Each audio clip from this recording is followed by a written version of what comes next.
Dear colleagues, dear team of the IDN, dear participants, it's for me as the chairman of the IDN great pleasure to welcome you all here to this event, to this very, I think it's a very important event, a very important debate.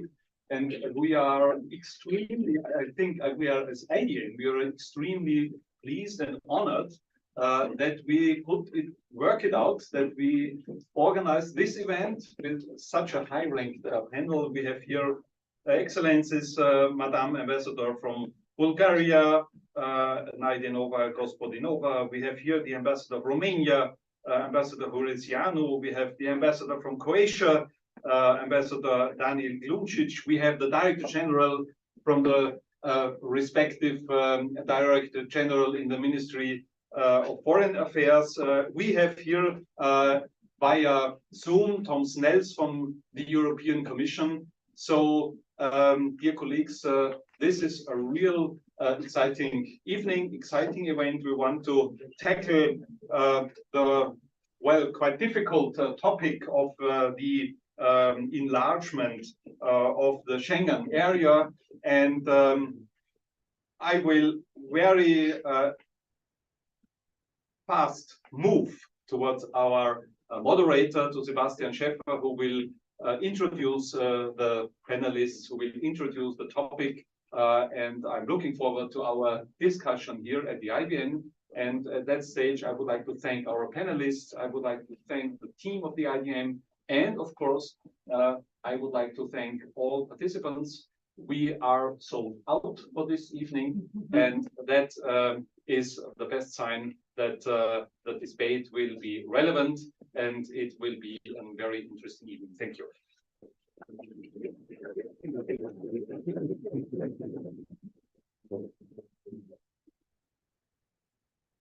Thank you, dear friends, for opening this event.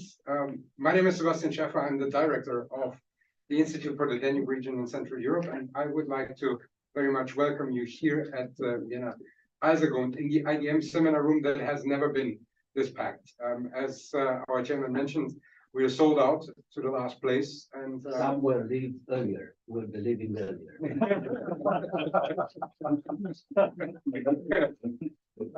And as it has been said, it's a good sign. We are going to talk about the future of the Schengen area, exploring its enlargement.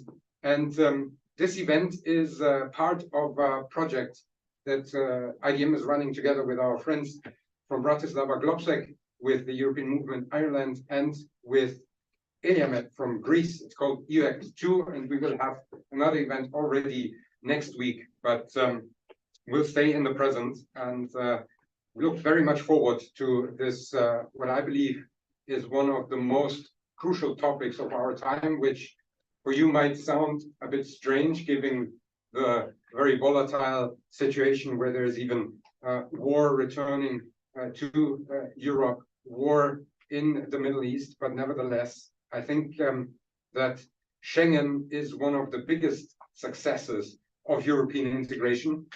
And I think that the enlargement of the Schengen area is therefore one of the most pressing topics of our time. This discussion is being recorded.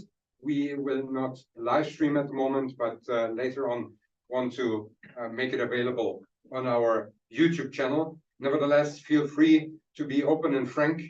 If you have a problem afterwards, we can return to Chatham House rules and we just cut out the controversial parts if necessary. I will start with 2 rounds of questions to our distinguished guests after I have introduced them to you, although I think they basically would not need an introduction. And afterwards, I will be opening the floor to questions from the audience, which I believe are manifold. And in order to make the most of it, I will be trying to be very brief. And I also ask you then to be very brief in asking the questions. You, of course, my dear panelists, feel free to answer as comprehensive as you think it deemed necessary. So, from my point of view, next to me, the ambassador of the Republic of Bulgaria, Her Excellency Desislava Najdenova Gospodinova. Her career started in the Ministry of Foreign Affairs already in 2005, entered the diplomatic service 2 years later, worked then in the Ministry of Foreign Affairs and also as first secretary at the Bulgarian embassy in Berlin, served as a counselor in the Ministry of Foreign Affairs from 2018 to 2023, and is since this year the ambassador to Vienna. Thank you very much for accepting our invitation and joining us.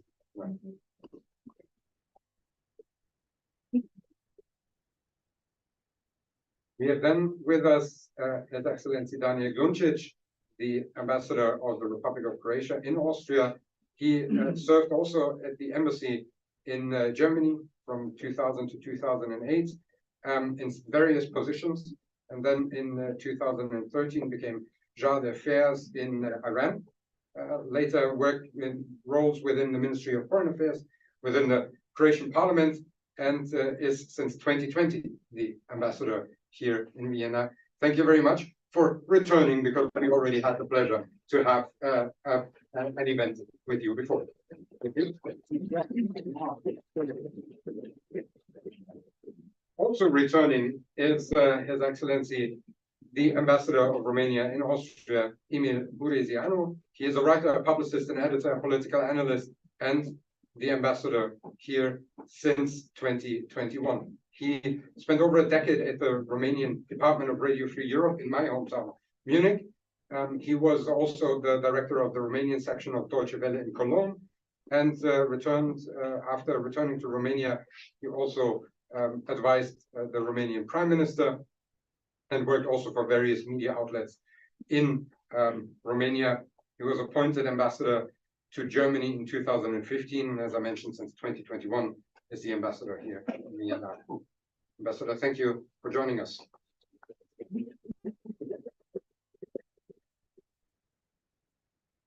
We are also very happy that we have with us the Ambassador Georg Stillfried, who is the Director General in the Ministry of Foreign Affairs in Austria. He joined the Higher Foreign Service already in 1994, and later worked in the International Law Office, and was stationed at the Austrian Embassy in Cairo, became ambassador in Kuwait, served as head of the Southern European Department. He led the Human Resources Department of the Federal Ministry for Europe Integration and Foreign Affairs, and served as an ambassador again in Cairo from 2015 to July of this year, and is since then the Director General at the Ministry of Foreign Affairs. Thank you very much for accepting.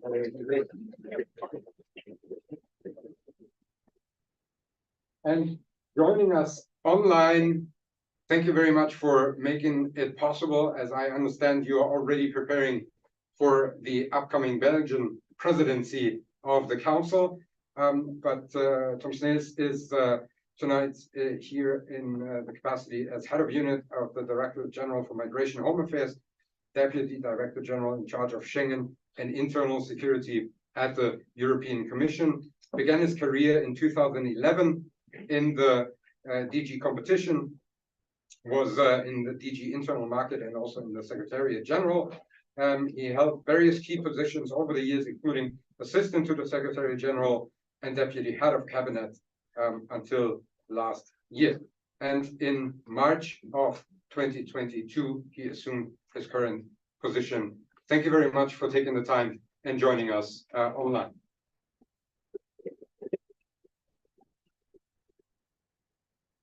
As I said, one of the crucial topics of our time, one of the, as I believe, very important topics for the region, the target region of the IDM, and challenging situations that are arising in the various and manifold crises that we are witnessing. Nevertheless, I would like to start on a positive note, and would like to start with His Excellency the Ambassador of the Republic of Croatia, because Croatia successfully joined Schengen, also successfully joined the Eurozone this year.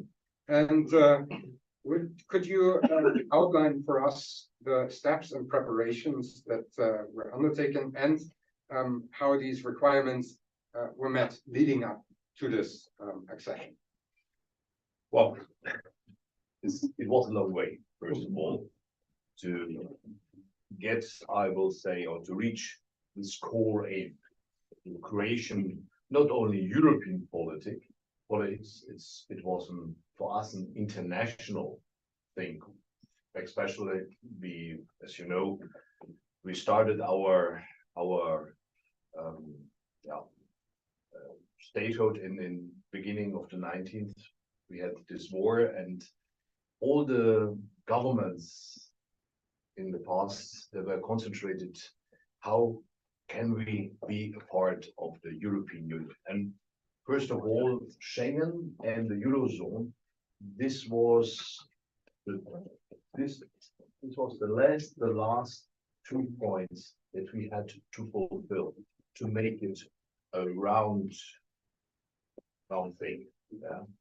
And so it was, first of all, for us a little shock, as we have in the last year we have recognized that something was wrong with us in a way, and we had a lot of consultations with Zagreb after the decision of our Austrian friends, when they said, okay, we will, our colleagues from Romania, Bulgaria, and Croatia, we will stop the way to the Schengen. Well, we had a lot of talks about it, and in the end, in our case, we have solved this problem because we were sure, especially in Croatia, that some of the numbers that were shown us from the Austrian side were not so right in a way, and we had to check it up again. And I think it was the reason where we said, okay, it was a good way to move forward. In Schengen, it is, I think, for every country, it is a main issue. It is very, very important that every country in the member state of the European Union should be a part of the Schengen. That is very important. It is not only because of the question of migration. Well, we have to strengthen the borders, the new borders outside. We have to strengthen it more and more. But it is always a question of how we can ensure the security of our citizens in the European Union. It is not only a question that the movement of migrants who are coming from everywhere after the conflict now in Israel, and so maybe we should prepare ourselves that we should get more of refugees or migrants to Europe, and we have to make very efficient and very, very strong decisions. But it should be every country and every state, member state of the European Union, should take part of that. And Schengen is very important to do that. So we have, on the other hand, we have to motivate Brussels to do more, of course. And in our states, we should bring together all the states in this very important, how can I say, this in the idea of solidarity, that we should work together, and that is very, very important. And so we are, I think, on a good way that we will hope to solve this question. But the European Union, without our states, our neighbor, or the member states, they are not taking part in Schengen, is not a complete European Union. So for us, it was a hard way. We have solved it, and I think we should help, give support all the member states who want to take part in Schengen, and we have to support them as good as we can in the frame of solidarity and with the motivation that we should bring forward a little bit more Brussels, of course. But as I told you, we are on a good way. Okay, thank you very much. The colleague mentioned the numbers that were probably not that right. So I would like to continue with our ambassador from Romania. How did you view the concerns that were expressed by Austria when they vetoed the decision, especially with regards to irregular immigration, increased asylum applications, and what measures has Romania taken to address these concerns? Thank you so much for having us, Director Schäfer, Dr. Schäfer, Herr Vorsitzender. May I congratulate you for this idea to have us all here tonight. Well, I will be starting my deposition, so to speak, by naming some introductory general remarks. Being from the outset less serene than my dear Croatian colleague. Austria's Schengen veto is one of the few cases in which bilateral relations between states and implicitly the Austrian foreign policy are hostages to variable and non-transparent objectives. This is even more difficult to understand if we take into consideration that one of the key points of the Austrian European foreign policy is to position the country as an international bridge builder and a place of dialogue. It has been almost a year since Austria's veto on Schengen enlargement. During this period, we have all seen how the rhetoric has changed. Firstly, Vienna justified its veto through the high number of illegal migrants reaching Austria, afterwards by the absence of proper European solutions. More recently, the justifications relate to the restoration of internal border control between Schengen member states. None of those arguments could be linked to Romania. Furthermore, as a matter of principles, Romania's accession to the Schengen area, and Bulgaria, by the way, is both a right and an obligation. A right arising from the EU membership, but also an obligation arising from the act of accession, the EU itself. Romania's accession to Schengen has been denied for 11 years. So we also, dear friend, prepared very intensively and very long. Both for accession and EU accession and Schengen accession. Austria's veto could thus be interpreted as a veto against the rule of law, one of the fundamental principles within the EU and a prerequisite for all acceding countries. Moreover, Vienna veto decision calls into question the EU and keeps hostage the willingness of 26 other member states and all of European institutions. I would also like to quote the Austrian Ministry of Foreign Affairs official written position sent to all member states last year on December 10th, right after the veto on Schengen. And I quote, "At this point in time, we favor postponing the Schengen enlargement to Romania and Bulgaria to a later date in 2023, end quote. Here we are in November 2023 and still far away from Schengen admission from the Austrian point of view. Thank you very much. When it comes to the Republic of Bulgaria, there has not only been Austria vetoing the accession, there's also been concerns that have been voiced by another member state, the Netherlands. And how would you, Madam Ambassador, evaluate the concerns that have been addressed also by Bulgaria related to border security, irregular migration, and also in regard to the rule of law?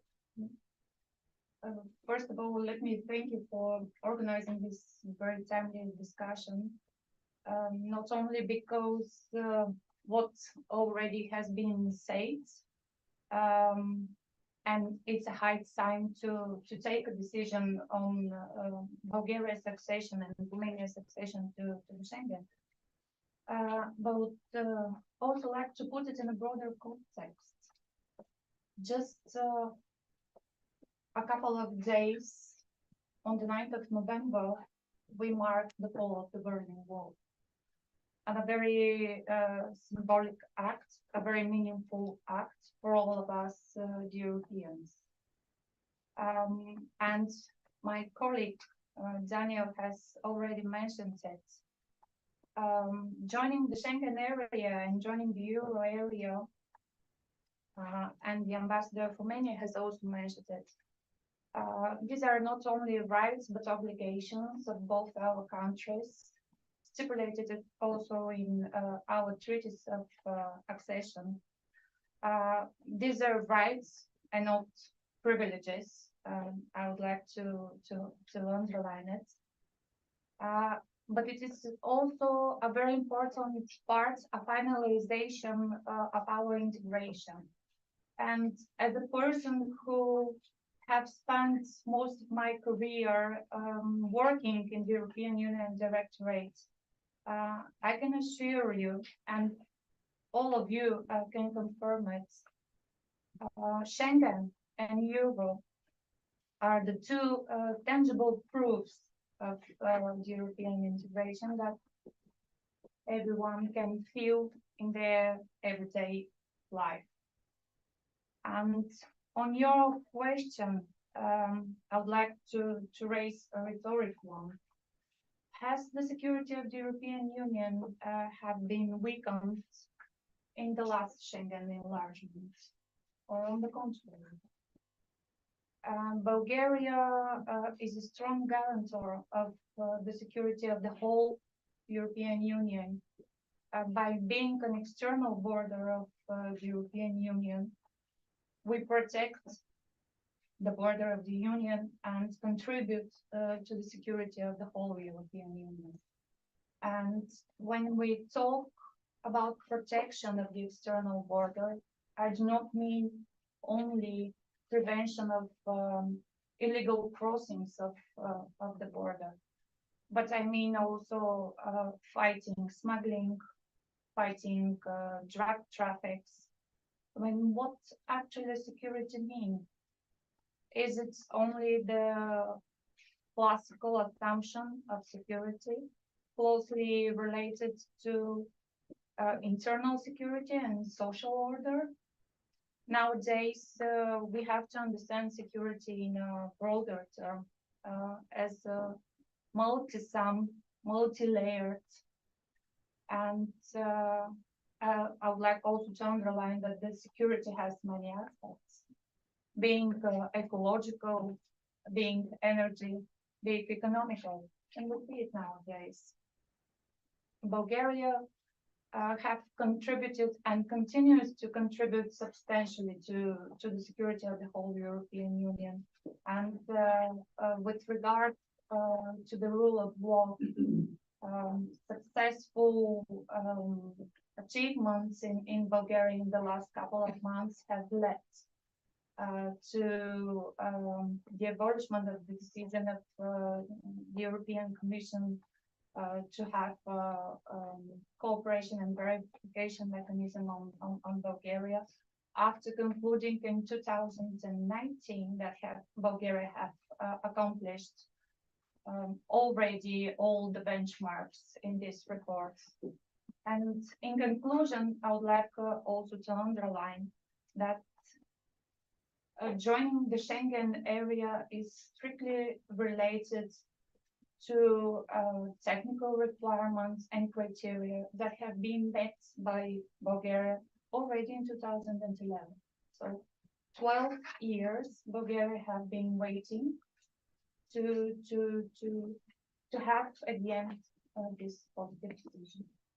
Thank you. Director General, may I take the liberty and to take the rhetorical question of Madam Ambassador and phrase it into an actual question? What does, especially also with regards to the EU Commission's confirmation that Romania and Bulgaria meet those criteria, how can we ensure that the Austrian concerns are effectively addressed and that a accession will run smooth in the very near future? Well, thank you very much. Thank you for putting the question in such an a pointed way. And thank you for making the discussion even more entertaining by, again, making your points in a very clear and sharp manner. And I think I've heard a lot of good points being made. Your question, how could we resolve that issue? And how could we have enlargement soon? And there's a nutshell answer and there's a long answer. I don't know which one you would prefer to hear first. But let me perhaps start by explaining the idea of Schengen. You abolish internal borders within the Schengen area in order to have easier movement. And you try to have more protected outside borders. In other words, one thing goes with the other. You can't have a system where your outside borders are leaky and porous, and then not have controls in the inside border for security reasons. I think we all agree on that. And that was one of the major points of Schengen. Now you turn to the reality today, and about 70% of citizens living in the Schengen area can't travel without border controls because national governments have reinstituted controls at the border, not just Austria, Germany with Austria, Austria with Hungary and the Czech Republic, Italy with Slovenia, France with all of its neighbors, etc. The list goes on. Fully 11 member states of the 27 member states of the Schengen area have reintroduced national borders or national border controls. This is while Schengen is in operation, apparently. So something is clearly amiss. Everything is not well. Another indication why everything might not be going smoothly. As you know, Austria is surrounded by Schengen member states. Austria has, I think, within the EU, I'm not quite sure about that, I'm just thinking, the highest number of neighbors. We have 8 neighbors. All the regimes are important to us in that they work. And we're surrounded by Schengen states. Yet, fully 3/4 of irregular migrants apprehended in Austria haven't been registered anywhere before. You will know perhaps that Schengen states are required if somebody migrates into them to register them. So 3/4 of those people arriving in Austria and apprehended in Austria were never registered, and they somehow magically appeared on our borders, presumably via a number of other states, including Schengen states. Again, an indication that not everything is well. To put it mildly, some people say the system is broke or broken. Some people say it's dysfunctional. These semantics doesn't matter. It's clearly not working or not working as intended. Now, in that context, in that situation, does it make an awful lot of sense to talk about enlargement? And is it politically possible? Was that a rhetorical question? Because I would. Well, Can I? I was going to answer it myself, but Okay. I'm happy for it to just let it hang there if the answer seems obvious to you. And that's the answer. The nutshell answer, when you say how, is when we get it sorted, when we get it fixed, when external borders are less porous than they are. Now, timeline, I don't know. We've been making a lot of progress. Romania and Bulgaria have been making a lot of progress with projects with the EU, and there are even bilateral ones with Austria, and with significant improvements in some areas. Like I don't know the exact numbers. quote me number, 40% 40% more, less. less, Or less, you know. or even 40% less, and 40% more apprehensions. Right. This is not nothing. This is significant. So we're not saying nothing is happening, it's moving, but since when has it started moving? To be fair, when? When the cry for help came by blocking. This is when people woke up. This is part of how politics works. So let me stop at this point and hear the, I'm sure, very illuminating thoughts of our colleague in Brussels. Thank you very much. I would ask a follow-up question, but I will use the opportunity and ask Tom Snails this follow-up question, because I think, as you indicated, that might be also a possibility to answer it from a European level. Let me phrase it like this: if the Schengen system is broken and border controls are reinstated, and I'm also regretting that my own country just yesterday prolonged for another 6 months the border control to the country I currently live in. But if the system is broken, is that a reason to exclude countries, or shouldn't those countries who are already in there do their homework better, as the Director General has correctly stated, that there are situations where Schengen member countries that are surrounded by other Schengen member countries are experiencing this surge in illegal apprehensions of illegal migration.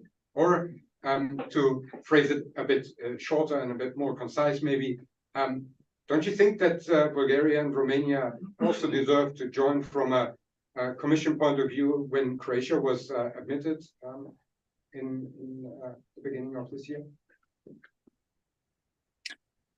Hi, can you hear me? Yes. Yes, good evening, Your Excellencies, Director General, ladies and gentlemen. It's a pleasure to be part of this discussion, a very important discussion. I must confess I lost the connection a little bit after the Bulgarian ambassador was very pertinently reminding us of European history in the fall of the Berlin Wall. And I would have preferred to talk tonight to you about the future of the Schengen area in light of the enlargement of the European Union, which the Commission is on the verge of making some courageous proposals and discussing the future of our European continent and the European integration. And it's really a pity that we have to talk about the accession of Bulgaria and Romania, which I think indeed, as I heard, has been confirmed by all the institutions, by the Council, by the Commission, by the European Parliament, that they have met all the conditions and that they are ready, more than ready, since well over 10 years. I would disagree with one of the comments that I heard, that this decision is still far away. I think a lot of work is being done to make this possible in 2023, as indeed the Austrian government has underlined, and the Dutch government has also said it's a priority of the Spanish presidency of the Council to make this happen still in the very, very foreseeable future.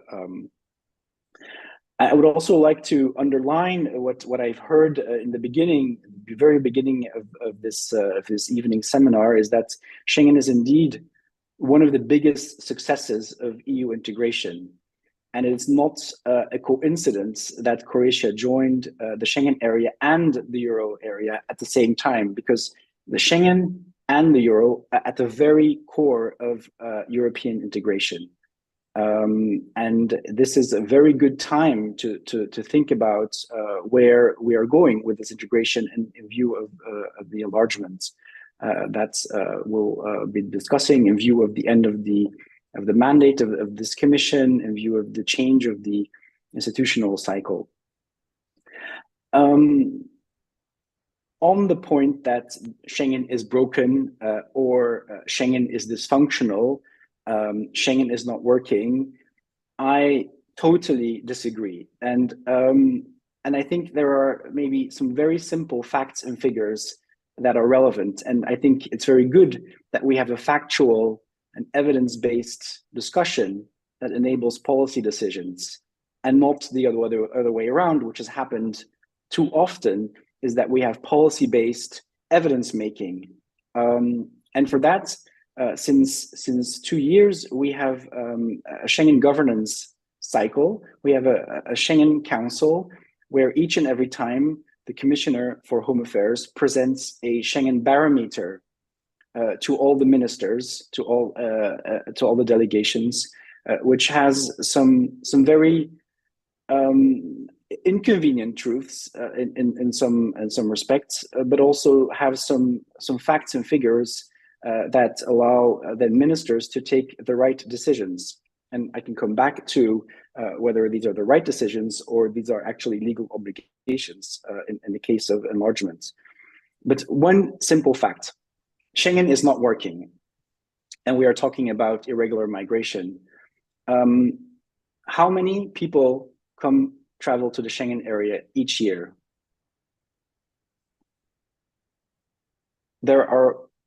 Last year, there are well over 600 million people that have traveled to the Schengen area. Schengen is working so well that we don't even know the right number.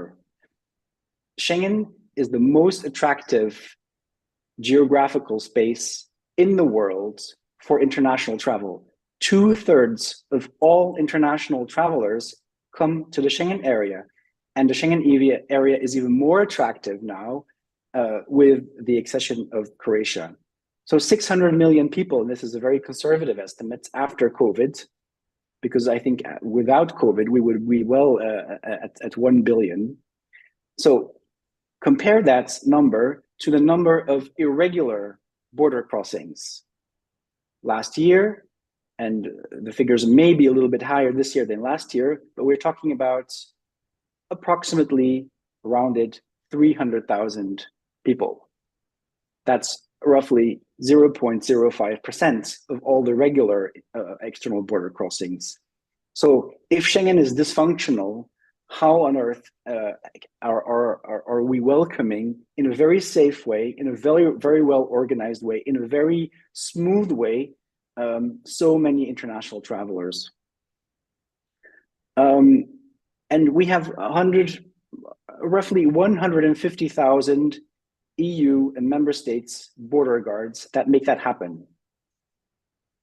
So if Schengen is really dysfunctional, I think this is an insult to all of the border guards, all of the police officers across the whole Schengen area who are doing this daily job to manage the external borders and to keep Europe safe and attractive for international travel. So 600 million people disagree, that Schengen is not working.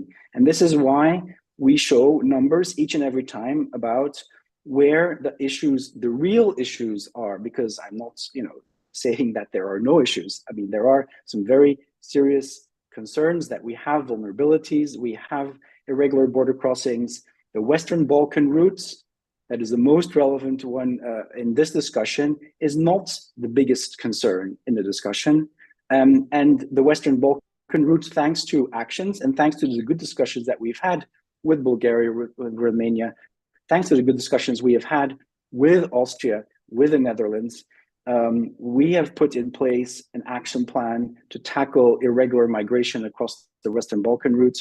We have made significant efforts that the Western Balkan partners have aligned their visa policy, which is one of the key kind of attractions for smugglers to taking benefit of the fact that we are not aligned in terms of how accessible we are for travelers, including smugglers and irregular migrants. We have put in place 2 pilot projects with Bulgaria, Romania. So as a consequence, the pressure on the Western Balkan routes in this year until today is roughly 20% lower than it was last year. But we're still talking about a very small number of people compared to the overall attractiveness of Schengen, this 600 million people. Schengen area, all the Schengen states issue roughly 6 million visas until today, this year, which is also a record. We have almost 4 million first-time residence permits that we've together member states have issued, and Europe needs this to be attractive for business people, for people to come study here. So I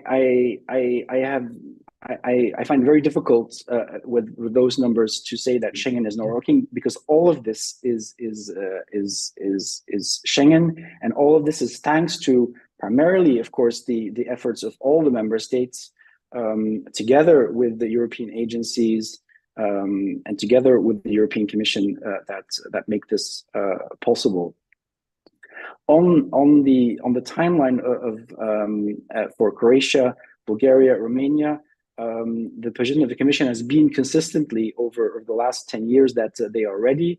We have done a lot to help Croatia join together with the Euro area, and we are very close to making that possible also with Bulgaria, Romania. We have an excellent cooperation with the Netherlands. We are planning a third fact-finding mission to Bulgaria as we speak, to look at the latest developments in terms of what Bulgaria in particular is doing, and we have done this last year also with Romania, in particular what they are doing to help keep Schengen safe, to help manage our external borders together. And every time we've confirmed and we've seen that both Bulgaria, Romania, and Croatia actually are doing better in terms of managing external borders and in terms of all of the other elements of the Schengen, including police cooperation, including using European systems. They are doing better than many existing member states and existing and even founding member states. And we know this because we do evaluations on a very regular basis, and we go. And then that brings me to my last point, and this is maybe the point where you need to cut the video on YouTube. Internal border controls. I think, and I'll be very blunt and not very diplomatic, internal border controls are not the most efficient, not the most relevant, not the most legal, and lastly, not the most European tools that we have. And this is what I think the Bulgarian ambassador has rightly underlined. Our European integration project is about tearing down internal obstacles. And this is why Schengen is so important in the hearts and minds of Europeans. What we need to do, rather than focusing on internal border controls and allocating resources, scarce resources, is to ensure that we have a joint, robust external border management. And we've seen in many member states, including those who have reintroduced internal border controls for a very long time, is that essential resources are taken away from managing external borders, which is a key priority, to internal border controls, which are not the most efficient, because I think the problems that we have in terms of irregular secondary movements, migration, cross-border criminality can be better addressed by police forces working together across borders, exchanging information, and frankly speaking, reintroducing internal border controls is not the most efficient, not the most proportionate, and not the most relevant tool. And the Court of Justice has also had a word on internal border controls, as you know. And I think this is not a symptom, but this is, I think, a misguided efforts that are based on choosing the wrong tools for existing problems, I must say. So I think we will be very ready by the end of the year under the leadership of the Spanish presidency to come back to this decision in light of the third fact-finding mission that will take place later this month. Thank you. Yes, Ambassador. Just a point. Yeah. I would like to answer, because our Austrian colleague put two questions, which are vital, I would say, within our discussion right now. why to accept Bulgaria and Romania into a dysfunctional Schengen space.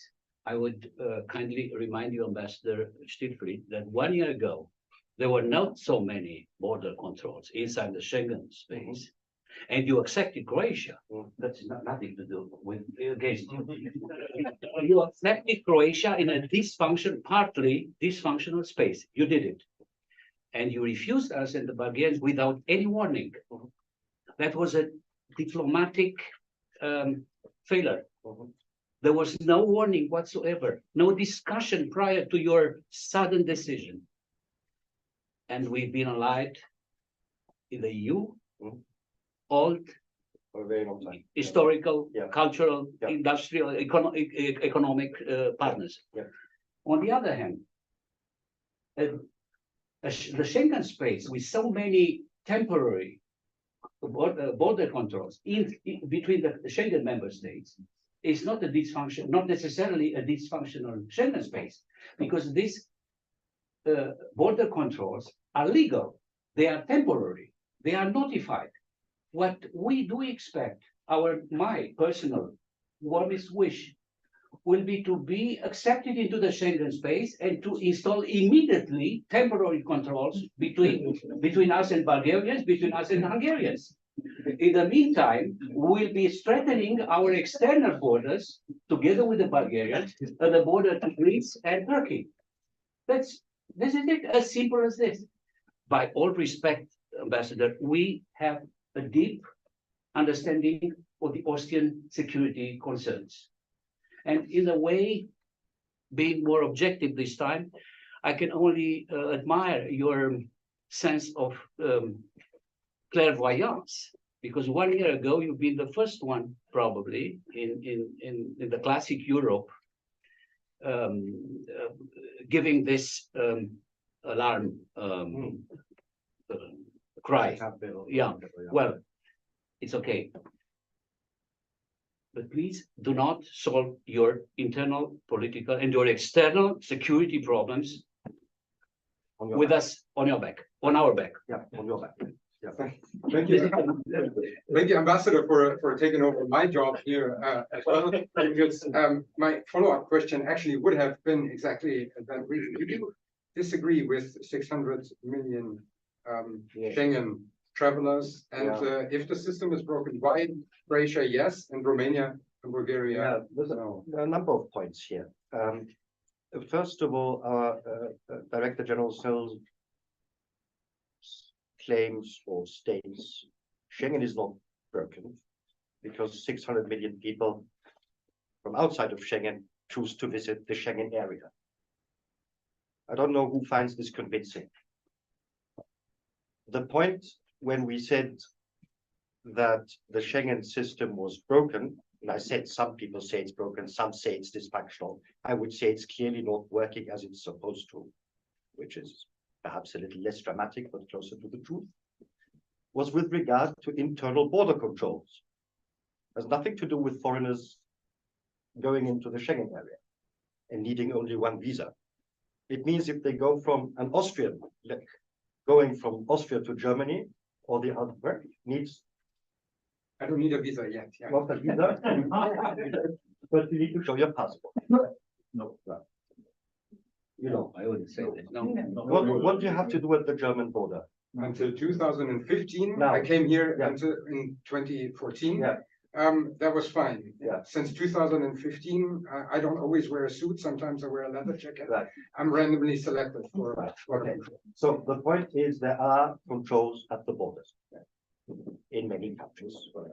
Insofar as that is the case, the Schengen system isn't working. It's not that the whole Schengen system, nobody is discussing whether Schengen visas are a good idea or not. The second issue, you didn't claim, second issue was internal borders are a stupid idea. They're ineffectual or less effective and resort than good outside borders. And we should spend our money in order to fix our outside borders rather than erect internal borders. We don't have a controversy on this. But reducing internal border controls or eliminating them presages or makes it necessary to have non-porous, good outside borders. That is the point. So I wouldn't disagree with that necessarily. However, obviously it's not so easy to do that. And while our colleague in Brussels may think it's not a very good idea, 11 governments, not just Austria, disagree with him. I find it hard to believe that all of them are not evidence-based decisions, or less evidence-based than the Commission's. I find it hard to believe. Let me put it in that case. So the French government, the German government, and all the rest of them are manipulating their evidence in order to be able to introduce internal borders. That doesn't seem plausible to me. They've probably had good reasons to do so. And as I say, it's a majority in terms of people living in those countries affected, about 70%. Director General, can I just finish one point? The 600 million visitors. What's that got to do with anything? It's a stupid analogy, perhaps. The soup is excellent. 99% of its ingredients are great. Just this little bit of cyanide in the soup. That doesn't make the soup good, because even a little of something wrong can make the system unhealthy. So the fact that 600 million people joined Schengen perhaps throws a good light on that aspect of Schengen, but the criticism here is the internal borders and the checks on the internal borders. And I think this is also part of why, maybe that's for the next round. I would also suggest it's not as important as you stated at the beginning of the whole question.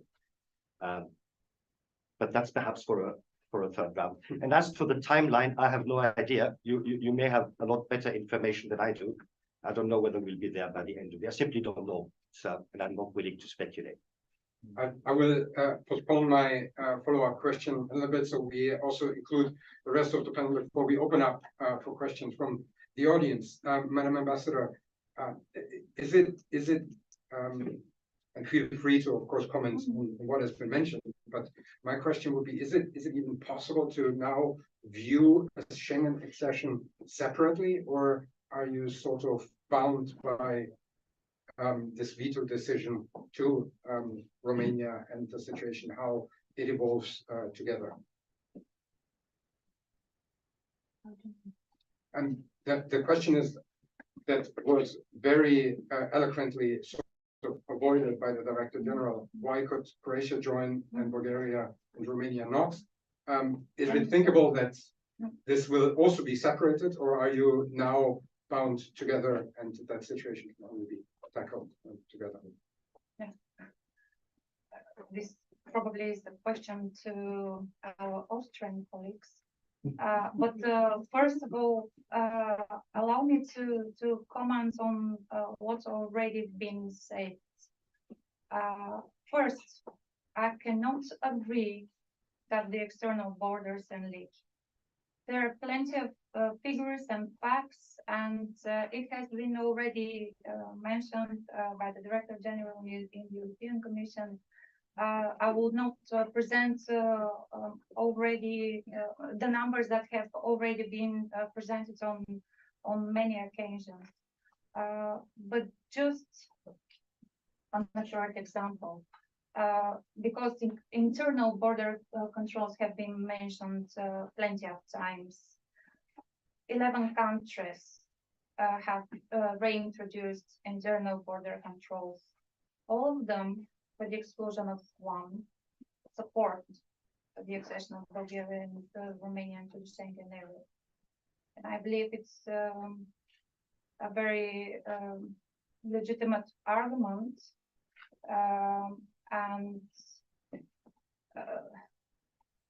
the assumption and then the assertion that the Schengen area is not functioning. Actually, the reintroduction of internal border controls is part of the application of Schengen, whether good or bad. Probably we have better solutions, but it's part of the application of Schengen. And by preventing or excluding Bulgaria and Romania from the Schengen area, this is neither a cure to all the problems, nor a prerequisite to finding a solution to all the challenges that we face. Indeed, the Schengen area should adapt to the new reality, address new challenges, find new tools. But we could be more successful if we're together in this joint endeavor. Thank you very much, Ambassador Uriziano. If that Austrian veto continues, and we know that we have a lot of also economical contacts between Austria and Romania, we have maybe possibilities for cooperation in very needed natural resources in the future.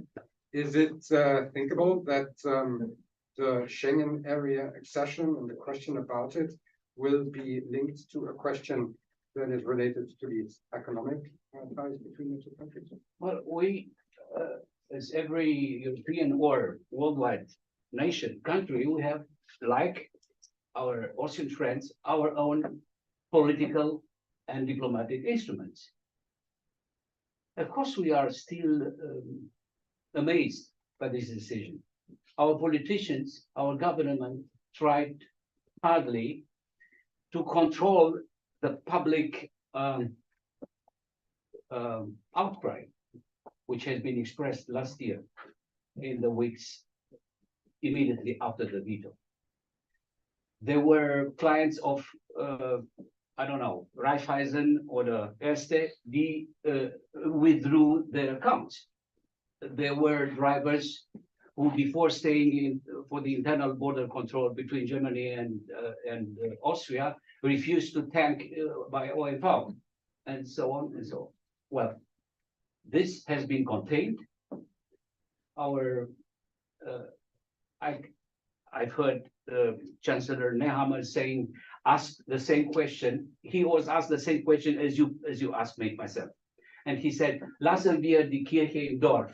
So the poor Romanians are so poor that they would need OMV by any price. Of course, we are European. We would like to have foreign investments, very sophisticated Austrian investments within the bank sector, within the insurance sector, within the energy sector. We are prepared to be together only with the Austrians, the only one European country who refused us last year.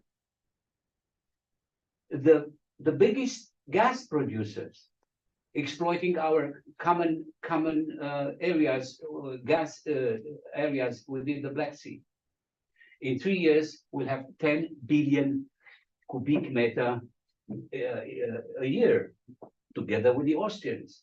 So we have no other choice than to cooperate, to be fair, to play fair with our Austrian friends as well.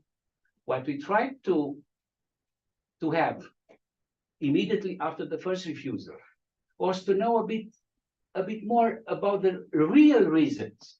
We can only speculate 1 year after this. I know we're reading all the newspapers. Probably the government party is afraid of the, I don't know what other party, who is much more, which is tougher on the migration issue, and would not like to lose the next elections. But the same issue is valid also for us next year. We have all in Europe, local, national, European elections. We're going to lose, all of us, and Europe together with us, if we have small concerns, if we have how could I say, this opaque, intransparent agenda. What we were asking, myself and the Romanian ministers or foreign ministers in the last months, was to have a kind of a plan, FARC plan. What are we going? What is going to happen? Please do not confront us again 1 year after the first refusal with another refusal without any explanations. What we got in between in the last year is that this refusal has nothing to do with us. It's kind of absurd, abstruse, skurril. I like this German word very much. So this refusal, we refused you last year because we had our data according to which too many illegal migrants came through Bulgaria and through Romania, through Hungary to us, which was not true. Only 2% of the. This is the Frontex data. I mean, I know our Austrian friends have their own accounts. It's okay, but this was not true. In between, okay, we are no more guilty. We do not have. We are no more a source of illegal migration.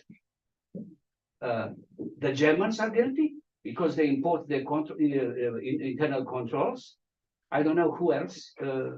Never had the Hungarians. I'm so sorry for our Hungarian friends, but this is the main Schengen member state through which the so-called illegal migrants crossing Romania and Bulgaria arrived in Austria.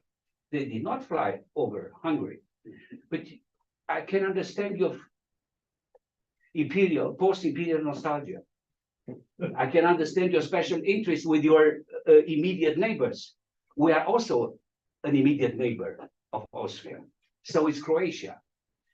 What we do need right now is more transparency. So we want to know when this is going to happen. What are the sequences? We still miss everything. We have embarrassment from the excellent Austrian diplomats. We have deep silences from various academic elite members, industrialists in this country. I was trying to talk to a very important investor 2 months ago, a couple of months ago, excusing myself that I have to talk about Schengen with a very big industrialist.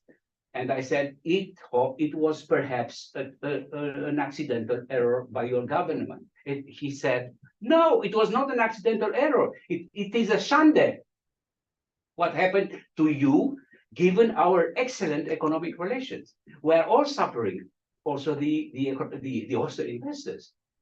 Well, having said this, are we asking too much to have a kind of plan?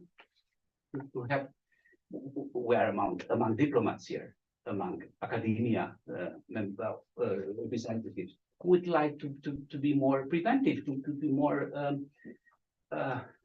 provisionary.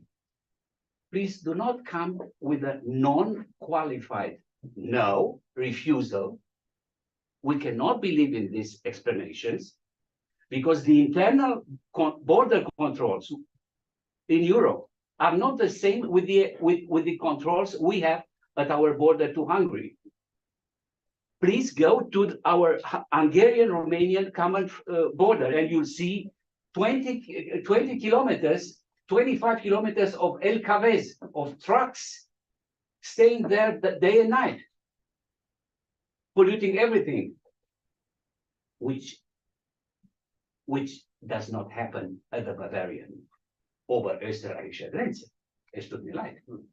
I've been recently traveled to Bavaria, to Munich, between Salzburg at the frontier, between the border between Salzburg, I mean Austria and on Bavaria. It's only a selective control.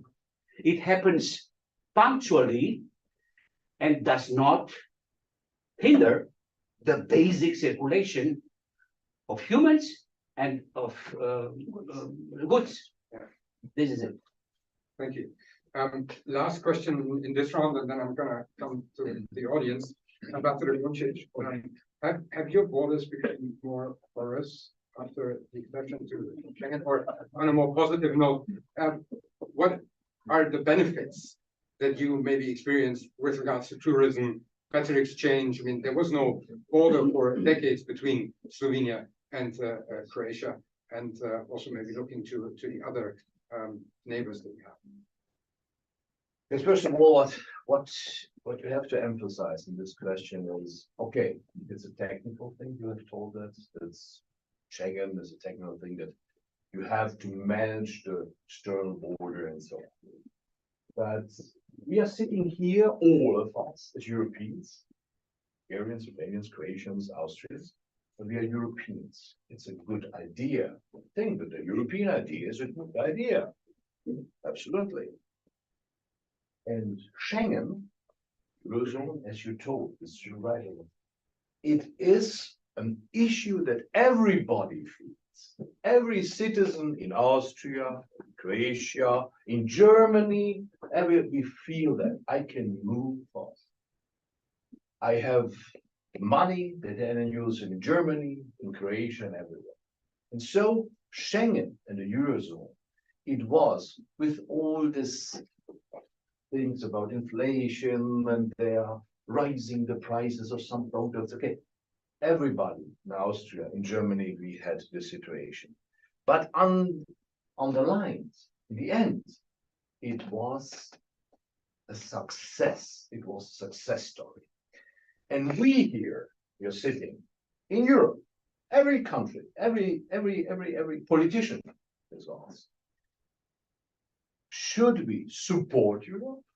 Should we move forward better and better the European idea with my patriotic and national competence? Europe is not a state, a global state, and we are forgetting the Bulgarians, the Croatians, or Reds. No, we have our national identity, that is a patriotism, and we are putting our patriotism into the European idea. Or we should go back and said we have some populistic things because I have to manage my only homeland, I will close the borders. Zurückfall in den Nationalstaat. That is the great danger. And I think we should be more Europeans. And you know that. We have that in every country. We have that in Croatia, in Germany especially. If something is wrong, if something is bad, that Europe, Brussels, it is wrong. It's wrong. And we have to put it, we should make pressure to Brussels for some issues, for some questions. But it is important, absolutely. And so something is moving forward. But we should not fall down in this populistic arguments that everything is wrong in Europe and my national country is the best one and we should close the borders and so on and so on. That is, I think, a very, very dangerous way to solve some problems. And so Croatia, I have to say, we are very, very happy because we have solved the two main issues, the two main points that were fulfilled last year when we joined the Eurozone and when we joined the Schengen. It was for Croatia, for the citizens, it was very important that they had the Croatian citizens, they felt, they had the feeling of Europe. We could manage this Europe. Europe was in our home, in the families now. We can move. And that is a question of solidarity that, of course, I repeat again, good politics is to struggle, is to make a very brand hot discussion. It is important. But in the end, we should do something for our country, for our nation, and for Europe. Europe is a very, very important idea, as we know that. The countries around Europe, Richtstaat, the third Which one? The German, if you see, No. for example, our Russian friends who are Lincoln face. putting a pressure to Europe. They want to destabilize, not Europe. Everybody of Austria want to destabilize. Austria, Croatia, and Germany and every other country. And so we have to be together. And always, if we are fighting for our national interests, that is important, absolutely, our interest, we should always have arguments and think bigger. Think to Europe, we have to fight as Europeans. That is our problem. And our homeland, of course. Yeah. So, but this is our core aim, our main focus to keep Europe together, to make it strong. Thank you.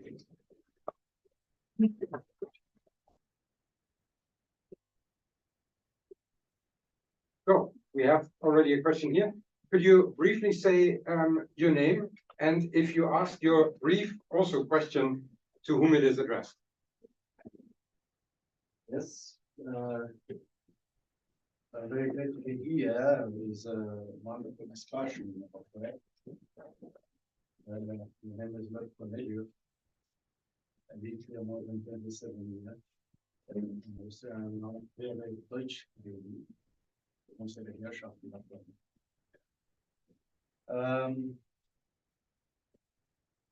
Es ist schön, es ist ein sehr schöner Abend heute. Sehr geehrte Damen und Herren, Migration stellt eine komplexe wirtschaftliche, politische und soziale Herausforderung dar. Die verschiedenen Aspekte von Migration sollten beleuchtet und gefragt werden nach verschiedenen Auswirkungen von der Massenauswanderung aus den Herkunftsländern. Obwohl immer mehr Migration gibt, vernachlässigte viele Politiker dieses Thema. Nein, es geht nicht um Nationalismus. Armut fördert die Korruption und schwächt so die politische Institution. Das bedeutet für viele Menschen, dass sie sich in ihre Heimatländer nicht auf Recht und Gesetz verlassen können. Die erste Frage. One question, Oh, sure. brief question addressing to someone, please. Die erste Frage ist, und auch die letzten, an der Herr Botschafter Buresiano adressiert. Rumänien verfügt derzeit leider nur von einem Scanner in Constanța Hafen. Und der ist mehr als 10 Jahre alt. Warum Sie sie mitgegeben? Sie da hier ein Ausdruck, ein Abbildenausdruck als Info. Das haben Sie von der Presse, das haben Sie alle. Nein, die will ich von der Presse. Nein, die Information, die Nachricht kommt von der rumänischen Presse und darüber kann man diskutieren. Yeah, still waiting for the question, please. Können Sie uns bitte sagen, wann wird Rumänien den Scanner kaufen? Derzeit funktioniert für alle, was da im Saal sind, steht auf der Zettel, dass derzeit nur eine funktioniert, die ist mehr als 10 Jahre alt. Und die andere 14 sind seit 2016 ausgeschaltet. Okay, thank you. Die Frage ist, wann Thank you, we got können Sie diese aktuellen kaufen? Ja, weil diese auch wissen, das ist eine von den Bedingungen für die Beitritt zu Schengen-Raum. Vielen herzlichen Dank. Thank you. Well, thank you for your interesting and qualified question. I thank you also for your introductory remarks. I'm not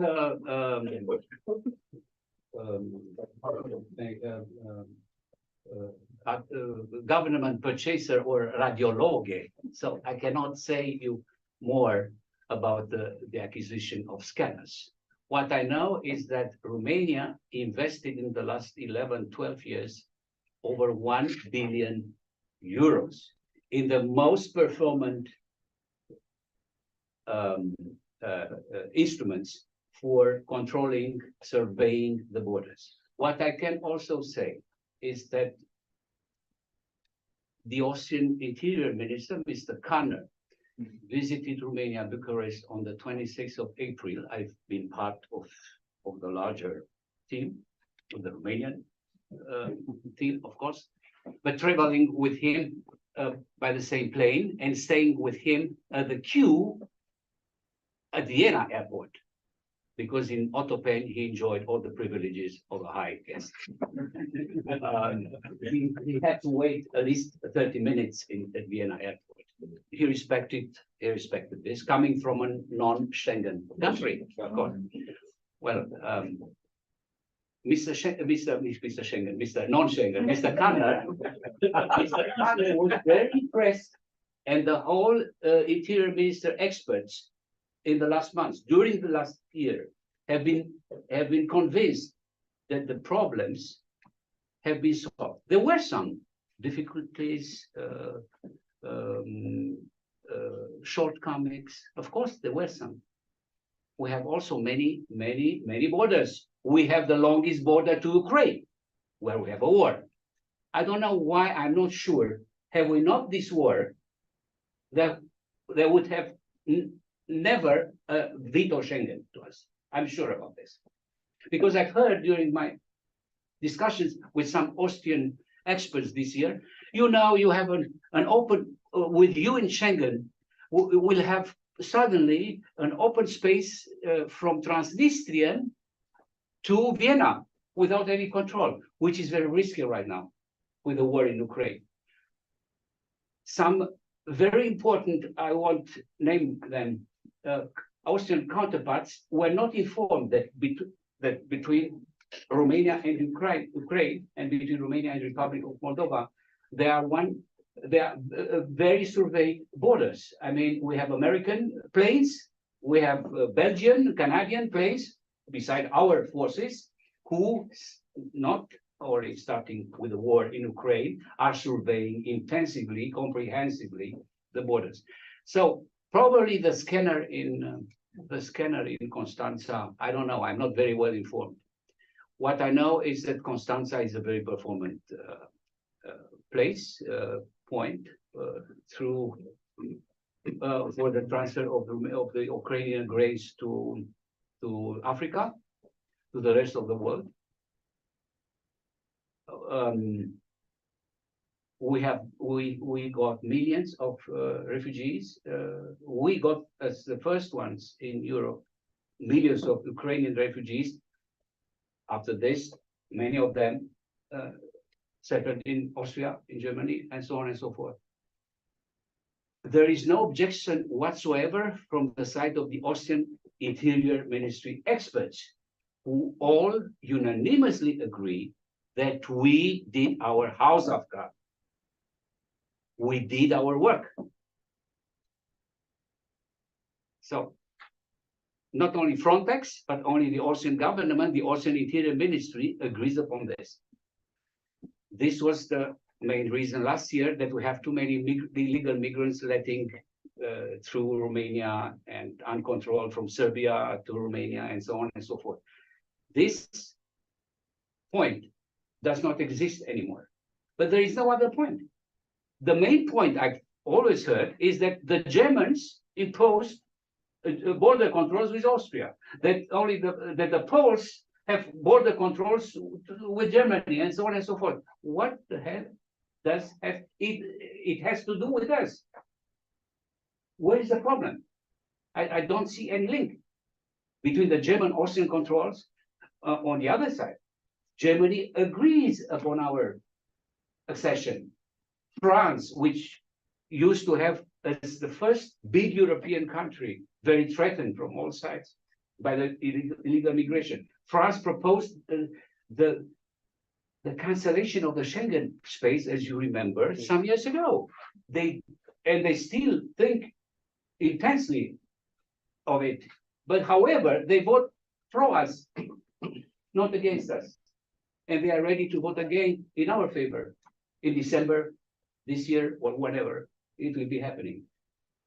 So don't be so worried about the Romanian lack of instruments of the scanners. Please inform yourself. I am very well because. Thank you. Sorry, we have other points. I don't know if you know about that. Sorry. It's happening a lot of things. We will have a possibility to continue the discussion afterwards, but I will ask now Tom Sneers to react. Yes, I'll be very brief. I heard in the question a reference to the conditions that need to be met. And just to be very clear, on the legal side, and this is, I know, a bit of a boring point, but on the legal side, the formal conditions have been met by Bulgaria and Romania already more than 10 years ago. The act of accession refers to an evaluation that takes place by all the member states, including the Commission, to verify whether a number of criteria are met, whether the standards are sufficiently met. And that has been confirmed 10 years ago. And just to be clear that today, there is no discussion anymore about whether or not the criteria are met, because they have been met and they have been legally consolidated by the Commission, but also by the Council in Council conclusions, including the agreement of the Austrian government. And so in terms of the legal process, in terms of fairness and the rule of law, and there was a reference in the beginning of the discussion to this, today there is no more a discussion about whether additional steps to be taken. And second quick point, in the European Union has the most sophisticated external border management system in the world. Just look at how other jurisdictions are struggling, like the United States, and we have no lessons to learn from them. And I think we are not perfect. We continue to invest a lot of money, a lot of resources in making it even better with electronic systems, with IT systems. The entry-exit system will become operational in 1 year, where every single person entering and exiting will be recorded and checked against all of the relevant databases for security risks and for migration risks. So there is still scope for improvement, but today we have a very solid system, and experts from the entire European Union have gone to Romania and to Bulgaria, and I quote, with one of the most senior border experts in the European Union from Germany, he's told all the member states that he has seen a state-of-the-art technology at the external borders. And I think that report has been published. It's on the Commission webpage. It's on the Council webpage. And I think there was no disagreement with that. I'll leave it at that. Thank you. Thank you. Madam Ambassador. Yes, allow me taking the opportunity to add to this comment. The European Commission not only on multiple occasions confirmed its assessment that Bulgaria and Romania have a long time ago met all the necessary criteria, but in her State of Union address from September this year, the President of the European Commission praised the efforts of Bulgaria and Romania, and I can cite. She was thanking Bulgaria and Romania for leading the way, showcasing best practices on both asylum and returns. And in conclusion, if you allow me just 2 sentences. Joining the Schengen area is not merely a technical issue. I agree fully. It's not merely a symbolic issue. It has very practical terms, and it means benefits by the joining of Bulgaria and Romania to the Schengen area. It means benefits for our security, for our economy, for the stability in the region, for our energy security, for the better interconnection, for the tourism, not only in Bulgaria, in Romania, or in Austria, since Austria is the second biggest investor also in Bulgaria, but in Europe and in the region as a whole. And it has also a very practical human expression, because this is related also to the rights of all the students to travel freely without controls, without visas, without border checks. It is also for the workers, it is also for the transport sector, and we can continue, of course, our discussion afterwards, but what's the average time, waiting time at the internal border controls? And I can tell you the statistics. It's on average 20 minutes. On the borders between Bulgaria and Romania, the waiting time sometimes is days. On average, 6 hours. So in conclusion, I would like once again to underline, by the accession of Bulgaria and Romania to the Schengen area, this would bring benefits to the whole European Union. Thank you. Thank you very much. Last, very quick round. I know that it has already been mentioned that there will be no clear timeline, but nevertheless, maybe we can hope and make a wish here at the end. And I would start with Madam Ambassador. When do you think Bulgaria will become a Schengen member? Oh.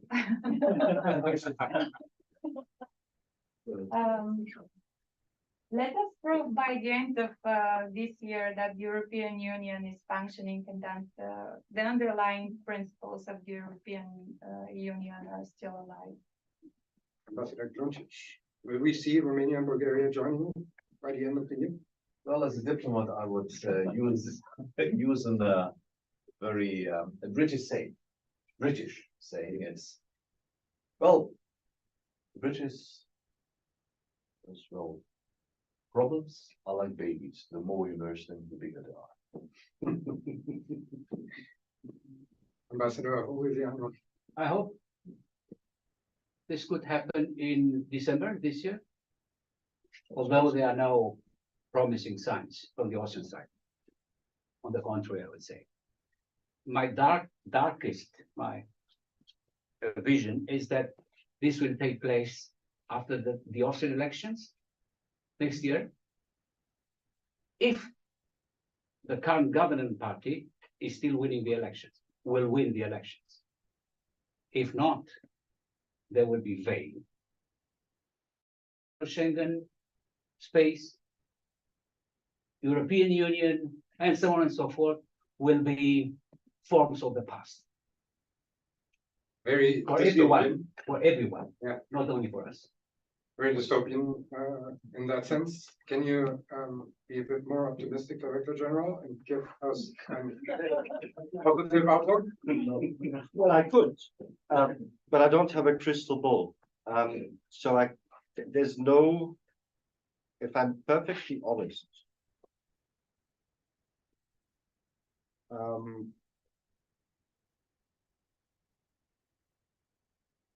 although we didn't have enough time to discuss this in detail, but as long as we have the number of migrants that we currently have, maybe this is something that we didn't discuss at all. I think both of you made the very good point. 11 countries have introduced Schengen border controls, yet 10 of them feel it's not irrational to. So why Austria? And why does Austria believe that this is not a good idea? That is not a good time when 10 others who have also introduced one? That's an extremely good point. And one of the reasons that might go a long way to explaining this, I'm not going where you are going about it, is the impact on Austria.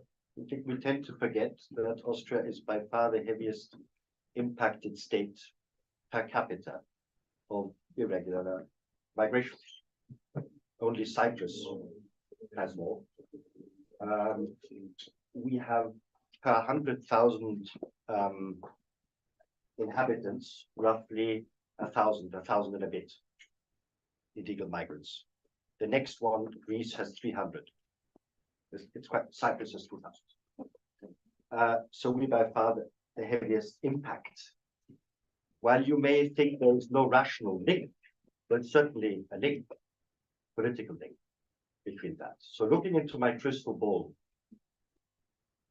2015, we had 88,000 asylum applications. And last year we had, this was 2015, the year of the crisis. And 2022, we had 112,000, 30% more. And now we have 40% less this year. Yeah, but still way over the average. We're still closer to 2015 than any other year. So I'm just saying, because you're asking me to predict something that I'm not deciding. I'm predicting something. As long as you're optimistic.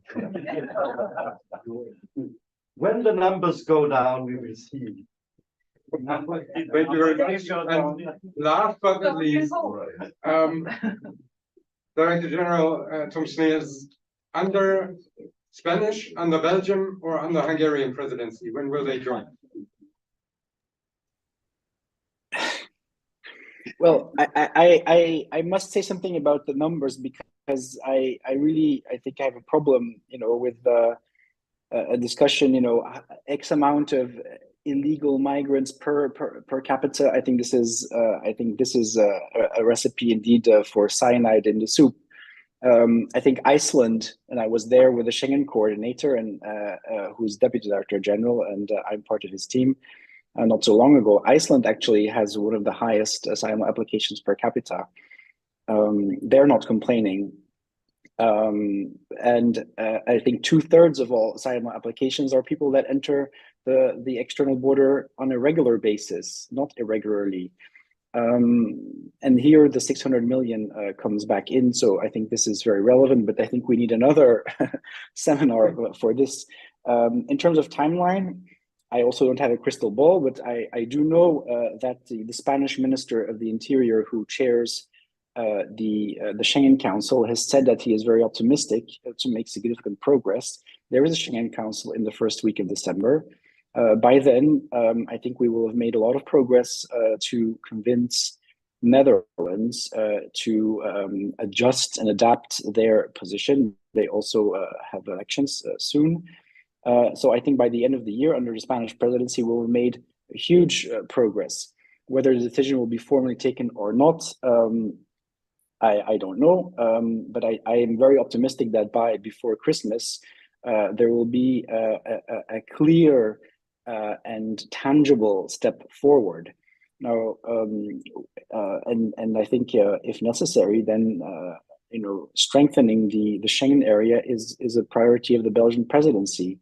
And I think having Bulgaria and Romania joining the Schengen area will considerably strengthen the Schengen area. So if our Spanish colleagues do not manage, then I'm sure that the Belgians will finish the job.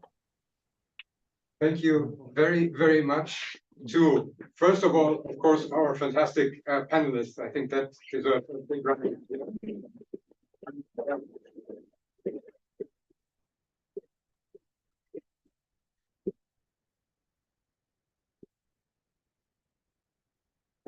I also would like to extend the gratitude that you came here and exposed yourself here, Director General, and in that fashion, because the red corner. Yeah, it sort of felt like this a little bit. In any case, I mean, I don't think that I have to make my position on that clear, especially since in 2 days I will be landing in Ortopeni Airport again and standing in line. And so I hope that this is going to stop very, very soon, not only between those countries, but also between the countries that are Schengen members. Fun fact here briefly on the side, before 2015, the reason why Schengen temporarily was reintroduced, the border controls, was predominantly football. And now we only talk about migration. We should return to football diplomacy. I think. And that was still not all. I'm sorry, because I want to thank the IDM team, especially Sofia Baita and Kinga Budzinska, who coordinated this event in the framework of our EU Act 2 project, which will have an event already next week at Raiffeisenbank International on democratic resilience, and I think the topics are very much linked. But I think we're fully booked out anyways already. But nevertheless, if someone drops out, feel free to ask Sophia if you can join. And last but not least, I would like to ask you to maybe fill out the survey as part of that project. You find the QR code for the tax-savvy people on the program, but there will also be assistance outside and later on. And then very, very last point, and I'm very sorry, Tom Snails, that you cannot join in this because we're very happy that some Romanian bottles of wine were not stocked at the border and are kindly provided by the Romanian embassy. And you are here invited to join and drink a glass of wine with us. Thank you very much, and all the best.